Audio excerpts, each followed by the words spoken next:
ఈ రోజున రకరకాల రంగాలకు సంబంధించినటువంటి గొప్ప గొప్ప వ్యక్తులు వాళ్ళు నాకు గుర్తింపు వస్తుందా రాదా అని కాదు, అది వాళ్ళ ఇంట్రెస్ట్ కొద్ది. ఈ రోజున ఇక్కడ ఒక్కొక్కడు శిల్పకళాకారులు ఉన్నారు, అలాగే కొన్ని art forms of village rural సంబంధించిన వాళ్ళు ఉన్నారు, సమయ గారు ఇట్లాగా అలాగే రకరకాల కవులు ఉన్నారు. వీళ్ళందరూ కూడాను ఆ పని చేసుకుంటూ వెళ్ళిపోయి అదే మా జీవితం, అదే మా ధ్యేయం అంటూ అలా ముందుకు వెళ్ళిపోయే దీంట్లో ఈ రోజున ప్రభుత్వాలు గుర్తించి వాళ్ళకి పద్మశ్రీ అవార్డులు ఇవ్వటం అన్నది, పద్మ అవార్డులతో గౌరవించుకోవడం అన్నది ఈ సందర్భంగా నేను వాళ్ళ గుర్తించినటువంటి భారత కేంద్ర ప్రభుత్వానికి నేను మనస్ఫూర్తిగా నా అభినందనలు తెలియజేస్తాను, నా సంతోషాన్ని వ్యక్తపరుస్తాను.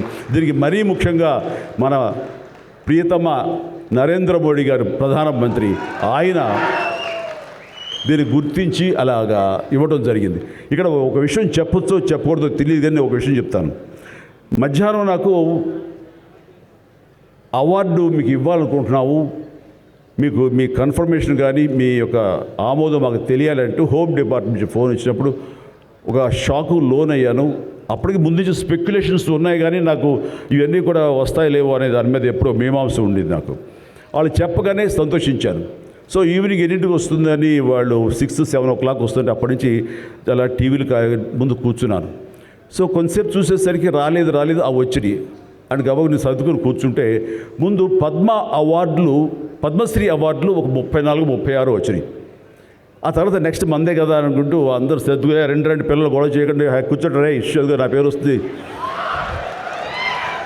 అంటూ కూర్చాను. అరగంట అయింది రాలేదు, గంట అయింది రాలేదు, గంటన్నర అయింది.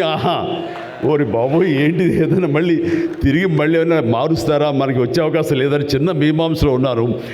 ఆ తర్వాత వచ్చిందనుకోండి. ఆ తర్వాత ఇదే డౌట్ నేను మన వెంకయ్యనాయుడు గారి ఇంటికి నేను ఆయన గౌరవంగా ఆయన సన్మానించుకున్నప్పుడు ఆయన ముందు చెబితే, ఇదంతా కూడా నరేంద్ర మోడీ గారు ఒక ఆలోచన అండి. పద్మశ్రీ అవార్డులు చాలా బడుగు బలహీన వర్గాలకు సంబంధించినటువంటి చిన్న స్థాయి కళాకారులకు వచ్చింది. ఒకేసారి వెంకయ్యనాయుడు గారి పేరు, చిరంజీవి పేరు, పద్మ సుబ్రహ్మణ్యం పేరు, వైజయంతిమాల బాలి పేరు వస్తే కనుక అది సుస్పష్ట, అది ప్రముఖంగా వేసేస్తారు.